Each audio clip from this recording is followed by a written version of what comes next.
सतनाम सतसाहिब। सतनाम सतसाहिब जी। गुरुजी, कई बच्चे जन्म लेते ही मर जाते हैं, उन्होंने कोई कर्म किया ही नहीं, तो फिर उनकी जन्म योनि कैसे निर्धारित होती है, समझाने की कृपा करें। देखो, कई बच्चे जन्म लेते ही मर जाते हैं और कई गर्भ से बाहर आते ही नहीं, गर्भ में ही मर जाते हैं, ऐसा भी देखने सुनने में आया है। उन्होंने कोई कर्म किया नहीं तो अगली योनि निर्धारित कैसे हुई? सुनो ध्यान से, एक ही बात समझ आई और बताई गई है कि यहाँ हमारे दर्शन में, सनातन दर्शन में कर्म सिद्धांत है और प्रारब्ध सिद्धांत है और रीब्रीथ है, पुनर्जन्म।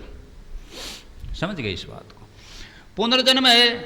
अब वो जन्म तो लिया नहीं, जो पिछले जन्म का कर्म था वो भोगा नहीं और वो मर गया तो अगले जन्म में भोगेगा, उसके अनुसार यो नहीं बनेगी। सीधा पड़ा है।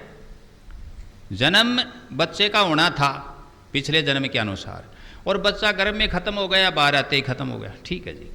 तो इस जन्म में प्रारब्ध के कारण जो उसने जन्म लिया था, जिसमें वो आकर के मर गया, उसमें तो उसने कोई कर्म भोगा ही नहीं भोगा ना, तो प्रारब्ध रह गए ज्यों की त्यों। अब वो जन्म लेगा उसी प्रारब्ध के कारण। तीसरा जन्म तो बाद में होगा, जो पिछला जन्म था उसी जन्म के कारण उसकी योनि निर्धारित होगी, फिर अगला जन्म लेगा। फिर रह गया बकाया, तो बकाया चूकते जाओ चूकते जाओ चूकते जाओ, जब सारा सल्ट जाएगा तो फिर क्या हो जाएगा? समाप्त। लेखा जोखा समाप्त होगा कि नहीं?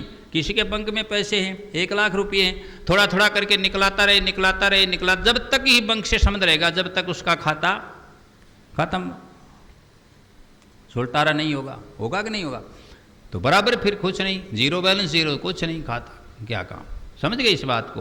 तो अभी उसका प्रारब्ध चल रहा है और उस प्रारब्ध के अनुसार उसका क्या होगा?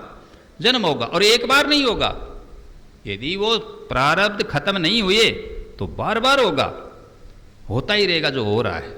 इसी को कहते हैं आवागमन, आना और जाना। आना जाना कहाँ? किस जगह आना, किस जगह जाना, कोई स्थान नहीं, कोई ठिकाना नहीं। क्या?